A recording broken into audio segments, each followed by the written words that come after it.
ganun ka-busy pero steady sa trabaho. Tapos ayun nga, ano ngayon Thursday. So bukas wala kaming pasok, Good Friday. So may pinick up ako para kay Carla. Kahit na medyo masama yung pakiramdam ko, kanina pa, kahapon pa. Kasi nung umuwi ako, ang lamig eh. Ang lamig siya, tapos diba magpipintura ka, tapos pawis na pawis ka. Manalamigan yung likod mo. Kaya inaabot ako ng medyo sipon. Ayan, binili siya nito. Meron kami nakita sa marketplace eh. Mga double lang nung Pilipina rin yun actually eh. Yan. Dalawa. Pandagdag do sa collection niya. Yan. Ay, bukas day off din ni Carla. So makakapagpahinga kami pareho. Sana mawala na yung sipon para medyo makapaglakad-lakad. Enjoy yung long weekend. Kayo, kamusta ang inyong Holy Week? Naalala ko yung mga Holy Week ng mga bata kami sa Pilipinas. Nakakatuwa din na nakakabugnot kasi hindi ka makalabas ng bahay. Tapos lalo na pag Biyernes Santo, bawal maglaro, bawal magingay, bawal manood ng mga kung ano-ano, bawal maglaro ng mga video games, bawal makinig ng malakas na, maraming bawal. Kaya pero pero kumbaga nakasanayan na natin lahat ng mga, lalo na yung mga batang 80s, 90s yan. Yung mga 2000 na medyo nabawasan na siguro yun. Kasi yung mga anak ko nung naglalaki hindi naman ako ganun sa kanila. Kumbaga ayoko naman maranasan nila yung lalabas. Okay? Pinagbabawalan lang kasi tradisyon nga lang, pero hanggat maaari lang. Yeah. Sa bahay lang muna kayo Biyernes Santo. Hindi pala makita yung hindi pala nakita yung dalawang yung figure na binili ko kay Carla. Ito. Pagka upo ko doon sa sopa bigla nang lumamig. Parang may chills na ako, tapos sakit na ng likod ko. Pag huminto na ng kilos, doon na nararamdaman yung yung trangkaso, o ano man yan, sumasakit na yung mga tuhod ko tsaka likod. Ay kailangan ng magmerienda at inuman ng gamot para maagapan. Yan, bahay na ako guys. Duman muna ako ng chalo kanina. Bumili ko ng lemon tsaka ginger para sa labat. Para niya. Masama ang kanyang pakiramdam. Kagabi medyo iba na yung niya eh. Pero kanina ng umaga, para medyo lumalala. Ngayon yan, may lagnat na talaga. Buti na lang meron ako laging gamot din dito. Just in case. Ganda yun. Nag-pick up pa siya ng laruan kanina. Sabi ko, kung di mo kaya, huwag mo na pick upin. Kasi kung di may importante yun. Ngayon doon, nagugutom na nga siya. Sabi ko, teka, luto muna ako. Ano kasi kami nagamot? 3:30. 3:30, hindi pa pwede. May pagkakain. Nakatulog ako tapos nagising ako nung tumawag halos mahaba din. Sige, luto lang ako. Pahinga ka muna dyan. Ayan, nagugutom na raw siya talaga. Sabi niya parang gusto raw niya ng siopaw. Hindi ko man nabanggit sa kanya na may dala akong siopaw. Sabi ko, bakit alam mo? Alam mo ako na may siopaw akong dala? Hindi, sabi niya, talaga gusto ng siopaw. Bumili kasi ako ng siopaw sa katrabaho ko. Nagbebenta kasi siya. Kung gusto ko raw ng siopaw. Sabi ko, sige, why not? Mura na rin eh. Ayan. Ano to? 12 peraso, $15. So, sabi ko, sige. Total, masarap naman siya gumawa ng mga ganyan. Siya rin yung binibilang ko ng sesame balls. Total, gusto niyang kumain muna. Sabi ko, initin ko na lang kahit isa para matry niya. Mawala mo na yung gutom. Mas mahirap sa paggutom si Habi. Sumasakit lalo ulo niya pag nagugutom. Ngayon pala ako mag-i-start magluto ng hapunan. Magsi 7 o'clock na. Ito pala yung pinikap ni Habi. Hero, monster. Ito si Dimo. Ano siya, glow in the dark. Cute, pandagdag yan sa nakuha namin. Nagtitingin-tingin pa ako ng mga ibang hero, Pero ayoko ng mag-open pa ng box. May mga nakakuha ko sa marketplace na open na. May mga gamit din naman. Pero pagdating sa Japan, ang dami. Ganda. Tsaka sa Pinas, doon na lang siguro ako mag-ibig. Mas mura-mura. Yan yung nakuha namin isang araw. Tsaka yung kanina. Sabi ko maganda talaga na yung parang hagdan. Kaso dadami sila pag nagkaganan. No dear, dadami sila pag nagkataon. Pero ang cute Mga ito mga masungit Sino? Hirono. Favorite ko yan. Ayaw mo na sa labubo. Ayoko na ng labubo. Ito lang gusto ko. Hirono, Dimo. Ito na yung sa labat. Pinapakuluan ko na. Mga 3 inuman niya yan.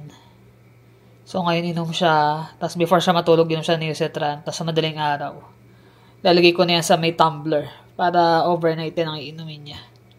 Lalagyan ko na lang ng lemon at saka konting honey. Tapos bukas, panibagong gawa ulit. Total, marami naman akong ginger dito. Ayun pulang-pula na yung ilong niya. Kaya ganito na mula na. Baka kasi mga mistiso Mistiso, pati yun dito. So, pala ganyan, mga tesoy kapag ka, Tisoy? Ay, wala Panahon kasi pa bago-bago, kahit ganyan, lamig. Saka hindi lang naman sa amin. Marami, mga bata, mga matanda, nagkakasakit, Saka hawa-hawa din, guys, sa kanila. Sunod-sunod din. Ilan din may sakit. Nag-uwian nga kanina yung mga iba makakapit lang Depende. Siya nga, sabi ko kanina, umuwi na lang siya. Ayaw naman niya. Ako ilang dapat. Oras na lang Ilang oras na lang, matatapos na. Ako dapat bukas may pasok. Long weekend. Holiday dapat bukas. Sabi ko sa chef ko nung isang araw, tapusin ko na lang today siya na munang magluto. Gagawin ko lahat ng prep para sa buffet. Hindi ka papasok. Hindi na ako papasok ng Friday. Total, off din naman siya. Nagkasakit pa. Sakto, nagkasakit pa. Nurse ako, personal nurse. Pabebe ka din. Gusto mo kainin. Pag may sakit talaga yan, ako. Parang baby yan. Kailangan niya bantayan mo pag natutulog. Bakit? Sabi niya, lalo pag mataas ang lagnat niya, hindi ako mapakali, Hindi siya mapakali. Para siyang, yung parang lasing. Pag lasing kasi, hindi naman yan, kumbaga matutulog lang pag nakainom. Kahit konti lang nainom niya. Galaw na galaw yan. Yung paa, kilos yung kamay. Tapos ang lalim ng hininga lagi. Ba't ka ako? Tapos dinasagot yun. Wala na. Ganun lang talaga siya, kaya kailangan ng painom ng gamot sa kanya, dire-diretso. Ang hina ka, pag inom ko kasi, di ba, dumating ako, pinick up ko nga yung figure. Tapos pag upo ko dito, gininaw na ako, sabi ko kay Jermaine, anong merienda natin? Wala, biskuit lang. Di kumain ako ng biskuit. Sabi ko, kailangan kumain ako ng biskuit para makainom ako ng time nun. Tsaka nun sa ubo. Pag akit ko bagsak ako, nagising ako, tumawag ka na lang Ba tulog mo? Well, 4, 5, 6. 6. 2 hours. 30. Kaya nagdap ba ako ng grocery, di ba? Mga 2 hours. Baba ng tulog na. Ang pagkadating ko naman, gutom na ako. Gutom na raw siya Sakto, may binili yung siopaw. Hindi niya alam na may siopaw akong dala. Tapos nung pababa na ako, sabi ko magluluto na muna ako. Parang masarap ang siopaw sabi niya. Parang nalaman nga kung may siopaw akong dala. Paano nga ba? Ewan ko, parang naisip mo lang? Nagugut na kikrave ako sa siopaw Yung pinakita ko sa inyo. Binenta sakto yun. Actually, kahapon pa yun, binenta sa akin. Sabi sa akin, gusto mo, sige. Tapos kaya na naalala ko. Sabi ko, meron nga pala akong siopaw na. Okay din masarap din wala lang sauce talaga Tsaka chicken, masarap. May pagka-Chinese, flavor. May mga greens may chives. Tsaka magulay-gulay. Yung nakwento ko sa kanila yung nung pagmahal na araw sa Pilipinas, naalala mo? Ayo. Yung mga bata pa tayo nun, di ba? Mahigpit na. Huwag kayo lalabas. Bawal kayo. Pag nasugatan kayo, hindi gagaling. Hindi gagaling. Yun. Yun yung mga ano nun eh. Tsaka kailangan kamaingay. Yung sa amin niya, nilalagyan ng padlock yung basketball court yung pinaka-ring. Kasi yung mga naglalaro pa rin. May mga makukulit pa rin. Tapos may passion kasi dun Diba tabi ng chapel? Kahit kami mga bata, lumaki kami malapit sa chapel eh. Kaya pag may mga pabasa, tahimik Para yun. walang maglalaro talaga. Tapos hindi ka rin makapanood kasi mas maganda manood pero halos taon-taon yun. Tsaka paulit-ulit yung palabas. Siyempre pag mga bata tayo, mainitin ka, di ba? So pagdating ng hapon, lalabas, maglalaro. Yun, bawal. Bawal kayong lumabas. Ngayon, mas maluwag na no? Hindi na uso. Ewan ko sa Pilipinas. Sabi ko nung time ni La Jonas na ng mga bata, hindi na ganun kahigpit dahil nga although bawal pa rin maglaro sa court kasi nga may papasyon. Yung may yung kumakanta sa chapel. Kaya hindi pa rin sila makapaglaro na maingay. Pero ganun pa man, hindi kagaya dati talaga na as in, inip na inip ka na, ang init sa loob ng bahay. Tsaka bawal mag-outing. Bawal mag-outing. Ngayon, kapag ganyan, yan yung pagkakataon para mag-outing. Pero no, bawal yan. Hindi, lumaki kami na gano'n na hindi pwede kang mag-outing pagka walang pasok na gano'n. Naalala ko lang din kasi nga swerte itong mga bataan, hindi na naranasan yung gano'ng paghigpit noon. Maundy Thursday ba? Parang gano'n. Holy Monday ba? Mga ganun. Bukas lalo na Good Friday, kumbaga. Sa Pinas, Sabado na. Sabado na bukas. Bukas pa pala, ngayon pa lang Biyernes. Friday. So, Biyernes Santo. Kaya, kahit yung mga kasama ko Latino ron, sabi nila, ganun din. Meron din daw sila ganun? Alam nila, Biyernes Santo daw Alam nila. Sabagay, halos doon yung nakuha ng mga Pilipino talaga yun Kaya, ngayon, yung iba talaga sumusunod din talaga na bawal kumain ng karne, bawal. Yun pa. Isa pa yun. Bawal kumain ng karne, puro isda tsaka gulay lang. Isda, gulay. Naalala ko pagka Biyernes noon, munggo, yan. Kagaya ka munggo. Di pa Biyernes Actually, sinigang dapat lulutuin ko. Bumili na ako ng gulay. Wala akong nakita doon tamarin soup base. Pagdating dito, wala na rin pala ako konting-konti. Hindi aasim Hindi na aasim. Kasi mainang makakami sabaw yung makain niya para medyo makahigop siya ng mainit na sabaw. Kaya pero may salabat naman Ayun, nasa labat niya. niya. Malaking bagay talaga Kaya lalo gantong panahon, tapos uso yung mga allergy dahil spring. Dito sa sa Calgary. Daming Hindi lang pala sa Calgary, sa Alberta maraming case ng measles. Measles case. So, tinitrace na nila kung saan nagpunta yung nagdala. Dami Yung mga nag-travel daw Yung usually nagkaroon. Meron sa Bant Tapos pumunta rito sa Calgary. Kaya may mga sila rin Kahit sa trabaho namin dahil nga, hindi pa naman siya mandatory. Pero na-encourage na magpa-measles na vaccine. Kasi nga ang measles parang na yan Parang hindi na considered na dito sa bansa na to. Na sakit. So galing sa yan. Malamang galing sa mga immigrant na namasyal dito or Yung mga nag-travel nga daw, doon daw nag-start Kaya tinitrace nila saan nagsimula. Kaya hirap nun. Mahirap talaga. Kaya tayo. Magpalakas na resistensya. Mahirap pang may sakit Ako kahit pa paano maswerte, hindi ako basta nakahawa. Sana wag naman kasi ang hirap din Inaabot lang naman talaga ako kasi nga papawisa ka doon sa pagpipintura. As in, pawis na pawis talaga. Nakataman, 2 t-shirt. Everyday 2 t-shirt ang dala niya. Pangpalit. Nagagamit niya yun. Kaya nga, sabi ko, pag dating pa ng summer, lalo na yan.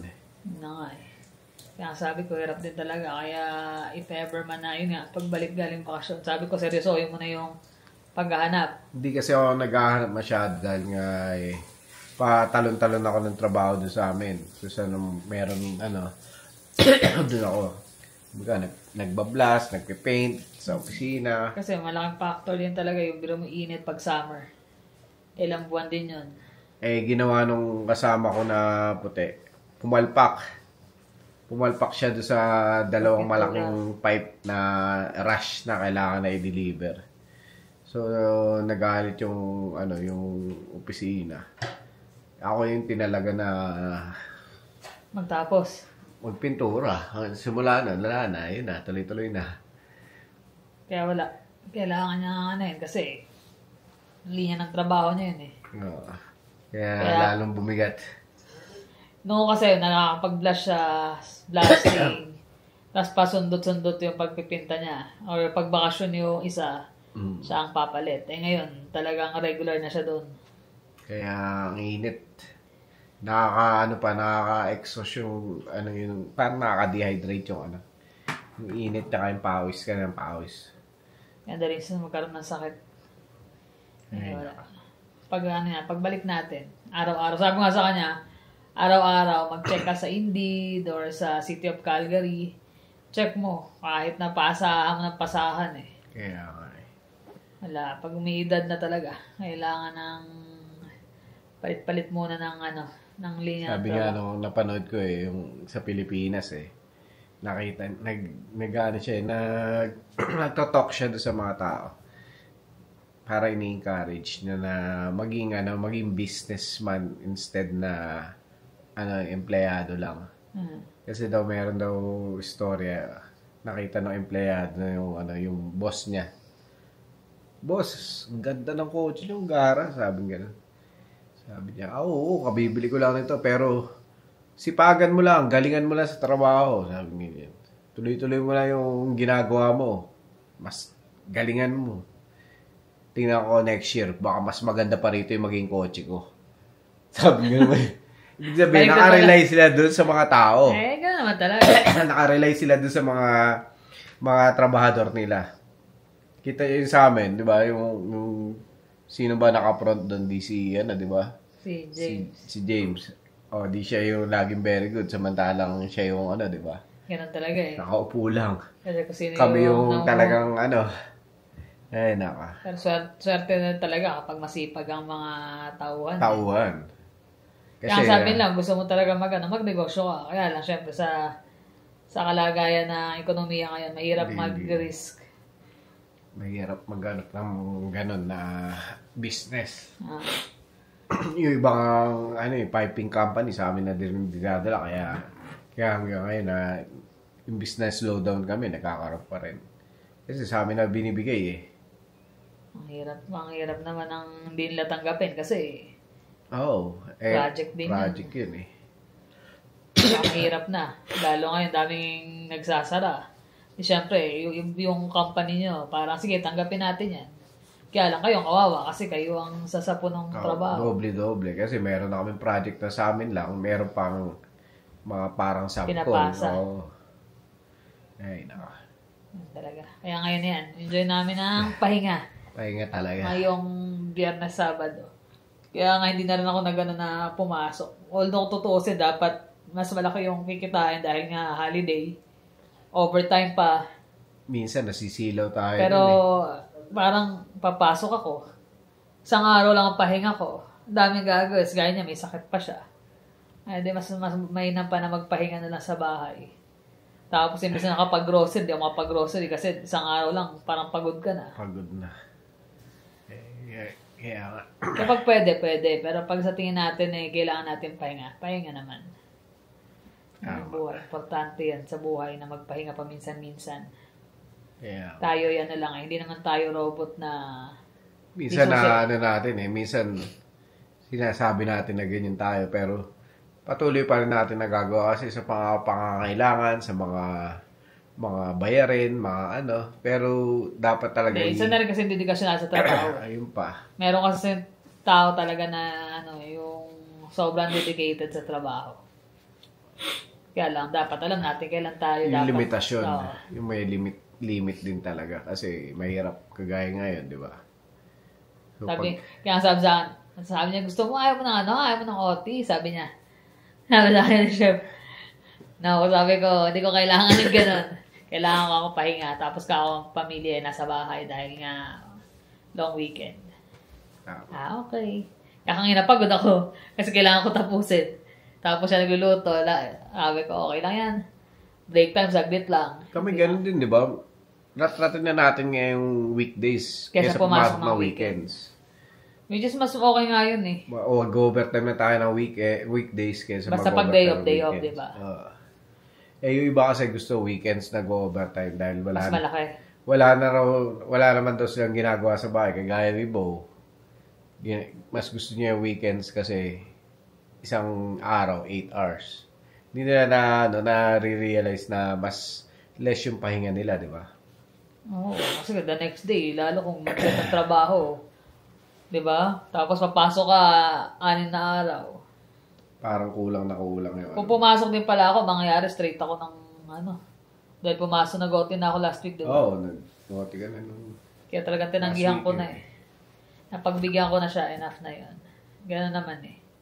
Kaya pag kailangan talaga, hindi naman kami tatanggi, pero umubra naman, so why not? Kaya huwag kayong magtipid sa mga vitamins, sa mga masustansya na pagkain. Pero ano pa man, tatamaan talaga kayo ng sakit. Basta lang. Sabayan nyo ng tubig, maraming tubig, vitamins. Tsaka tulog. Sa tulog kami nahihirapan talaga maka-adjust. Yun ang kailangan namin talagang baguhin. Aminado kami doon na parang everyday. 4 hours lang mahigit. 4.5 lang ang tulog. Swerte na pag naka 5 hours kami. So yun yung kailangan namin. Yun yung bad habit talaga na hindi namin matanggal pa. Kailangan natin baguhin yan. Wala lalo tumatanda na rin kami. Siyempre, mas maganda pag mas mahaba ang pahinga eh. Ibang araw yung pahinga sa gabi. Hindi gaya ng matutulog ka sa hapon. Sa gabi kasi dire-diretso na nagre-repair yung mga ng katawan mo. Ngayon nga lang, nakatok na ako eh. Iinom pa ng gamot. Pag uminom pa ako ng Neosetran na yun. Kagabi, pinansin ni Neosetran. tulog ka agad. Parang pampatulog eh. Nagising siya, mag-ano na, malapit na yung alarm ko eh. Nayaan ko lang siya humiga muna hanggat dito mo yung alarm. So, yun lang naman. Yan ang aming ngayon eh. Ingat kayo din. Ingat kayo, iwas sa sakit. Yun nga, yung mga vaccine din. Check nyo, kailangan. Flu shots, hindi ka na pagpa-flu shot eh, no? Hindi na, tapos na eh. Tapos na winter eh. Naabutan na, may kaso spring naman. Uso na naman yan. Allergy naman. Ay, nako. Paano guys? Maraming salamat sa inyong panonood. Kita ulit tayo sa next vlog. Malamang bukas kami. Grocery sila. Kami lang. Plano ko sana sama siya kasi alam ko nga long weekend. Pero may sakit. Sa dalawa kami ni Jermaine. Paano? Ingat lagi. See you on the next vlog. Bye.